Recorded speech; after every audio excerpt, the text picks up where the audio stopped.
Hello Udaipur, नमस्कार, सत श्री अकाल, आदाब। आप सभी लोगों का हार्दिक स्वागत और अभिनंदन है हमारे चैनल पर। और आप लोग देख रहे हैं उदयपुर मिरर।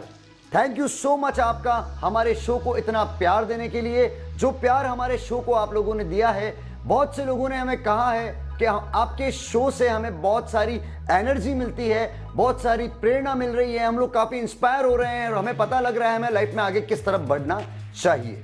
तो धन्यवाद आप सभी का शो को इतना प्यार देने के लिए। बढ़ते हैं आगे की तरफ। आज के शो में बढ़ते हैं आगे। हमारे पिछले गेस्ट ने आपको बहुत सारी इंस्पिरेशन दी थी, तो चलिए बढ़ते हैं आगे शो में और मिलते हैं आज के हमारे गेस्ट से। जानते हैं इनका नाम क्या है, इन्होंने इनकी स्कूलिंग कहां से करी है, इन्होंने कॉलेज कहां से पास आउट किया है और इनका प्रोफेशन क्या है। नमस्कार उदयपुर, मेरा नाम अजय खतुरिया, मैं उदयपुर राजस्थान का रहने वाला हूँ। मेरा जन्म उदयपुर कैलाश कॉलोनी में एक मध्यम वर्गीय परिवार में हुआ। मेरे पिताजी आकाशवाणी में सर्विस करते थे और शाम को अखबार भी बांटते थे एज अ न्यूज़पेपर होकर।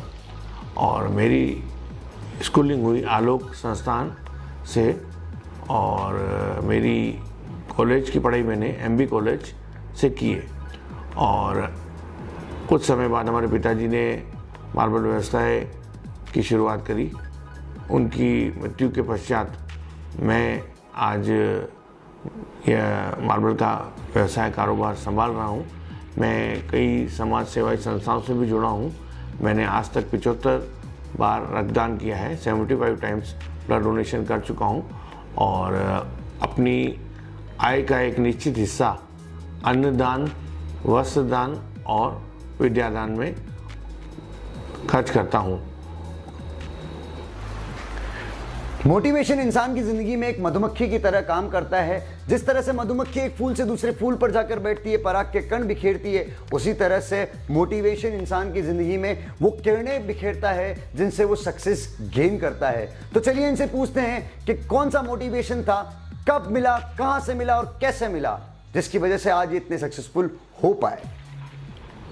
इस मार्बल व्यवसाय करने की प्रेरणा मुझे मेरे पिताजी से मिली। सन 1984 में मेरे पिताजी ने एक छोटे स्तर पर मार्बल व्यवसाय का स्थापना की और कुछ राज्यों में हमारा मार्बल जाता था।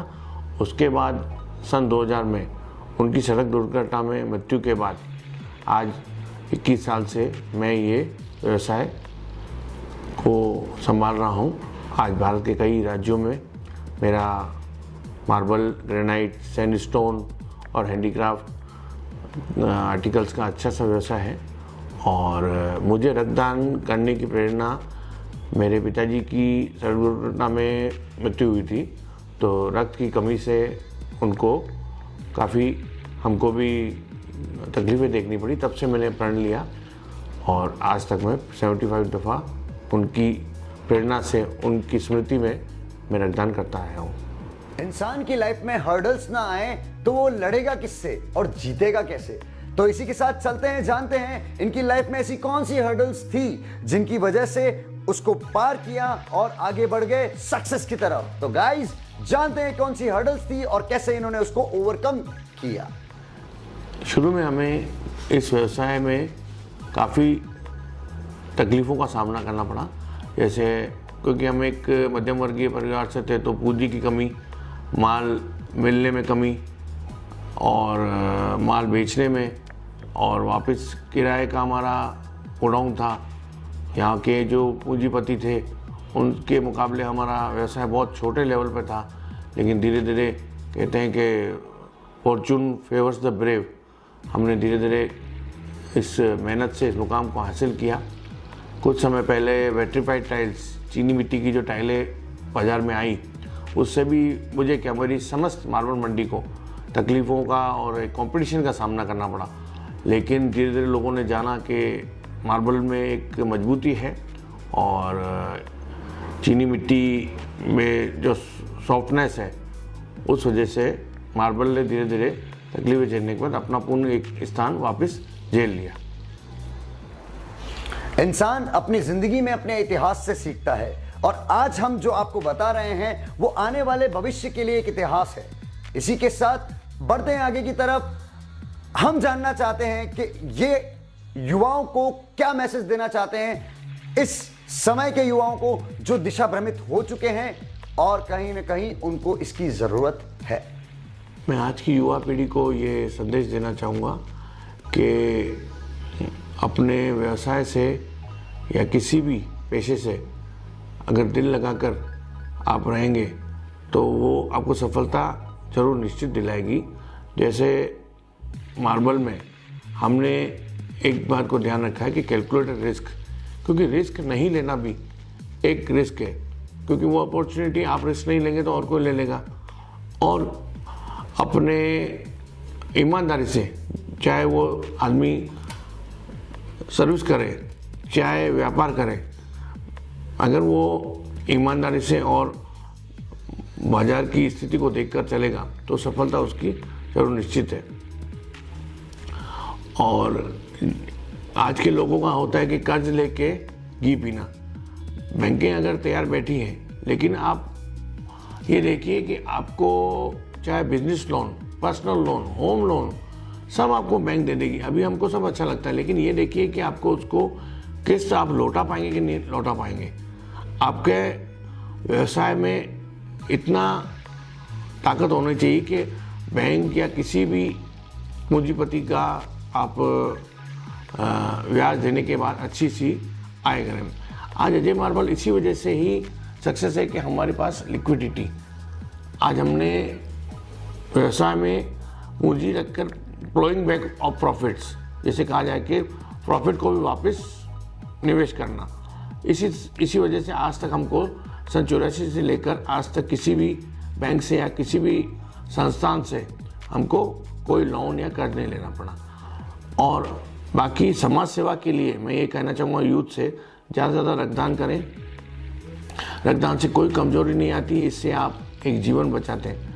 और अगर कोई कहता है कि मुझे यार ये बीमारी है, मैं रक्तदान नहीं कर सकता हूँ, आजकल किसी को जैसे खान पान की वजह से किसी को ब्लड प्रेशर, शुगर हो जाता है, तो वो ये करे कि समाज में किसी न किसी रूप में भागीदार बने। एक कमाई का निश्चित हिस्सा अन्नदान, वस्त्रदान, विद्यादान, मैं कहता हूँ कि अगर आप किसी भी तरह से समाज के काम आ सकें तो आपको बहुत खुशी होगी। और इस तरह से मैं ये कहना चाहूँगा कि समाज एक अच्छा तभी बनेगा जब उसमें उसके नागरिक अच्छे होंगे। इंसान उसकी जिंदगी में इतिहास से सीखता है। आज हम आपके सामने वो इतिहास रख रहे हैं आने वाले समय का, जो भारत का भविष्य बनाएगा, उदयपुर का भविष्य बनाएगा।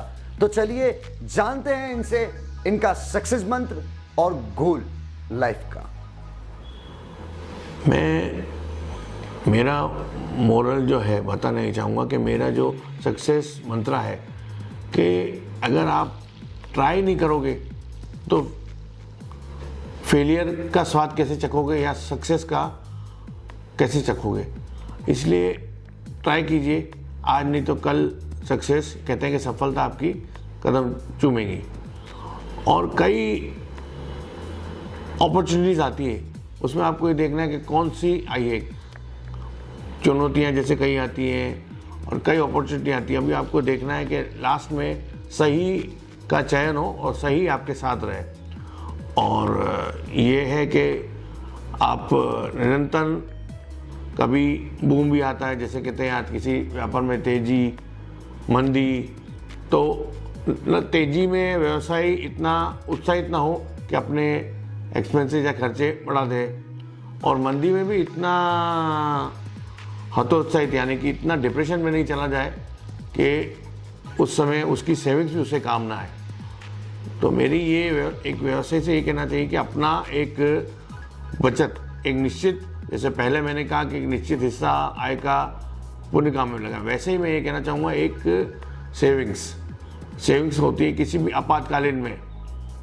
बैंक की इंश्योरेंस के क्लेम के भरोसे न रहे, वो मिले या न मिले, कई अड़चन है आज, तो अपनी एक सेविंग्स का किसी भी माध्यम से, चाहे बैंक में एफडी कीजिए, चाहे प्रॉपर्टी में निवेश कीजिए, आप किसी भी तरह से एक अपना कहते हैं कि बॉडीगार्ड, एक बैकअप आप तैयार कर सकते हैं। बाकी मेरा ये सपना, या कीजिए कि मैं अपने मरने से पहले मेरी 3 इच्छाएं हैं। एक तो एक ब्लड बैंक हो मेरे माता पिता के, जो आज दोनों ही इस दुनिया में नहीं है, एक ब्लड बैंक उनके नाम पर हो। और जैसे मैं आज के युवा पीढ़ी को देखता हूँ या किसी को देखता हूँ कि अपने माँ बाप को भूलकर दरकिनार करके सफलता पाना चाहते हैं, तो ये देखिए जब जिस घर में माँ बाप का निवास नहीं, उनका आशीर्वाद नहीं, वो आदमी सफल होकर भी असफल है। तो एक वृद्धाश्रम हो और जिसमें मैं निःशुल्क जो भी मतलब कोई भी वृद्ध हो, जैसे रक्तदान तो मेरा संकल्प है ही, रक्तदान महादान, ओल्ड एज होम से मैं ये अपना को, और बाकी मेरे मरने से पहले मैं अपनी देहदान किसी भी चिकित्सालय को दान देना चाहूँगा, ताकि वो भी किसी न किसी के काम आ सके। जब मोबाइल नहीं थे, एंड्रॉइड नहीं थे, व्हाट्सएप नहीं था, फेसबुक नहीं था, कोई सोशल मीडिया नहीं था, तब 4 लोग एक साथ बैठते थे और शेयर करते थे कुछ किस्से अपनी जिंदगी के, अपने देखे हुए, अपने समझे हुए। चलिए इनसे ही पूछते हैं इनकी जिंदगी का वो कौन सा किस्सा है जो इस कैमरे के माध्यम से, इस उदयपुर मिरर के माध्यम से ये पूरी पब्लिक को शेयर करना चाहेंगे, जिससे पब्लिक को कोई इंस्पिरेशन मिल सके और उन्हें सुनाई दे।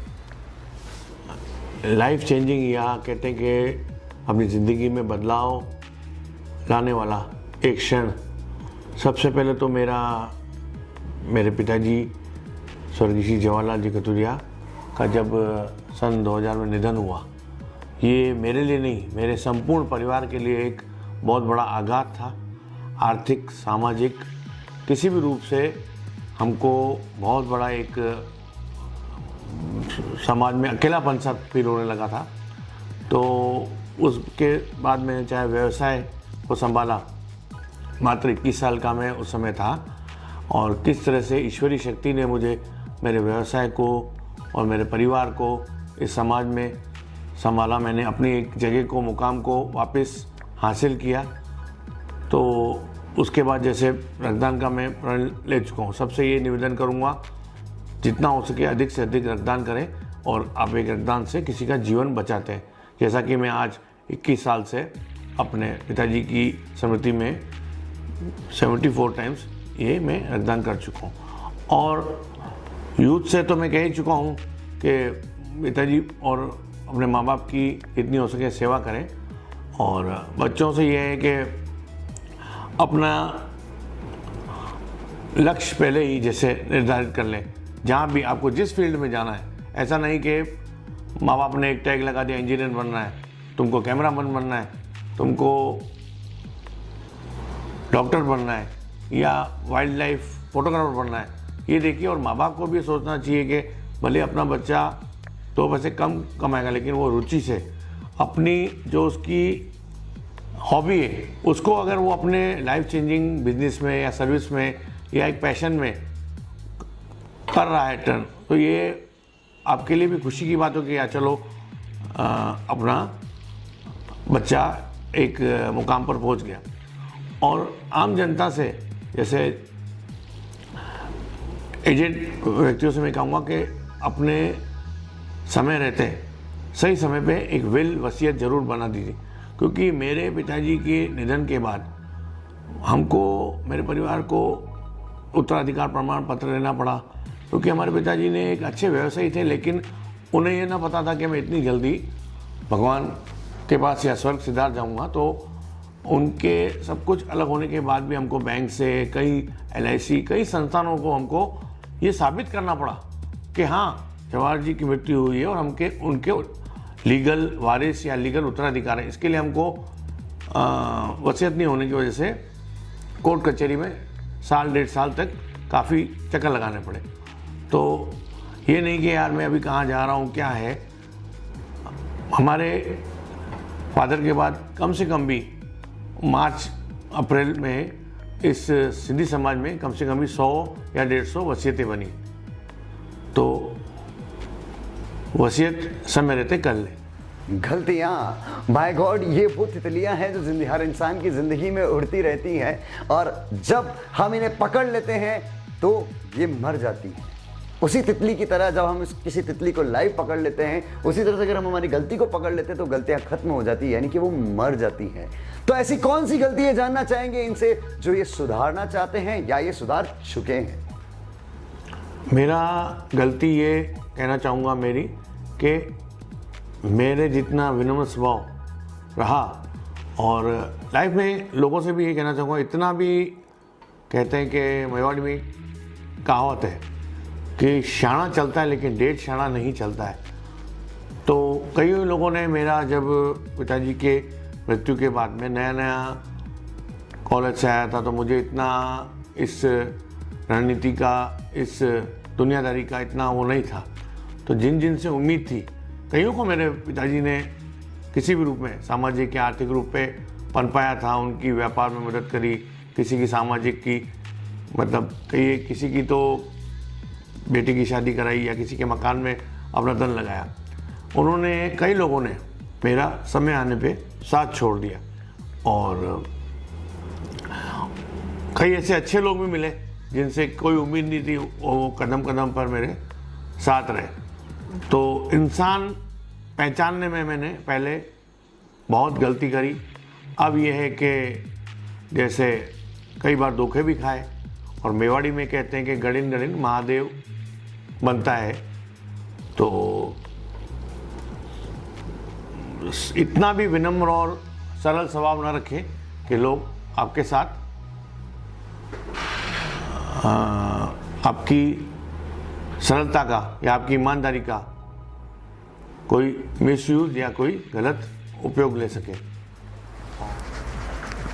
आप ये सोच रहे होंगे मैं क्या कर रहा हूँ, ये वो वैक्सीन है जो कोरोना की वजह से लगाई जाती है भाई साहब। तो आप सभी लोगों से मैं कहना चाहता हूँ वैक्सीन जरूर लगवाएं, और जानना चाहते हैं कोविड अपडेट्स के बारे में, इनका क्या कहना है, कोविड के बारे में पब्लिक को क्या संदेश देना चाहते हैं। कोरोना महामारी के बारे में मैं कहना चाहूँगा, सबसे पहले तो जनता अपने 1 डोज 2 डोज जो भी सरकार ने प्रस्तावित किए हैं, अपने कोरोना के डोज जरूर लगाइए। और व्यवसाय के रूप में तो ये कहना चाहूँगा कि जैसे 2 साल से कोरोना में हर व्यवसाय को काफ़ी मंदी झेलनी पड़ी, तो मुझे तो मेरी कुछ सेविंग्स का ये बचत या मेरी चतुराई, किस तरह से मैंने इस कोरोना काल में व्यवसाय को चलाया। और बाकी मैं आपके चैनल से आम जन के लिए एक मुहिम छेड़ने के लिए निवेदन करूंगा कि कोरोना में आपने क्या पाया, क्या खोया। नहीं, खोया कहूँगा तो बहुत बड़ी अंतहीन लिस्ट बन जाएगी। कईयों ने अपने परिजनों को, रिश्तेदारों को खोया है। मैं कहना चाहूँगा कि कोरोना में आपने क्या पाया, कैसे अपना जीवन निर्वाह किया, क्या नया सीखा, क्या आपने नया प्रण लिया। मैं आपसे इस चैनल के माध्यम से ये निवेदन करूँगा, और आम जनता को भी जब ये कार्यक्रम अगर अपनी रूपरेखा लेता है तो अपनी प्रविष्टियाँ और अपनी राय या अपना जो भी आप बीती है इस चैनल के पे उदयपुर मिरर पर जरूर शेयर करें। माय गॉड, जितना प्यार आपने हमारे शो को दिया है, मुझे तो बर्दाश्त ही नहीं हो रहा। मुझे लग रहा है मैं कहाँ पहुँच चुका हूँ। आप लोगों का धन्यवाद इस शो को इतना प्यार देने के लिए। और मैं आपसे ये कहना चाहता हूँ कि लास्ट तक आई गए तो घंटी का वाला बटन दबा के जाना और सब्सक्राइब करते हुए चले जाना, क्योंकि अगर आप सब्सक्राइब करोगे तो अगली बार मैं किसी और अच्छी हस्ती को लेके आऊँगा। तो आप लोगों के लिए उदयपुर मिरर हमेशा हाजिर है, और मिलते हैं अगले एपिसोड में एक शानदार हस्ती से। फिर मिलेंगे। Thank you.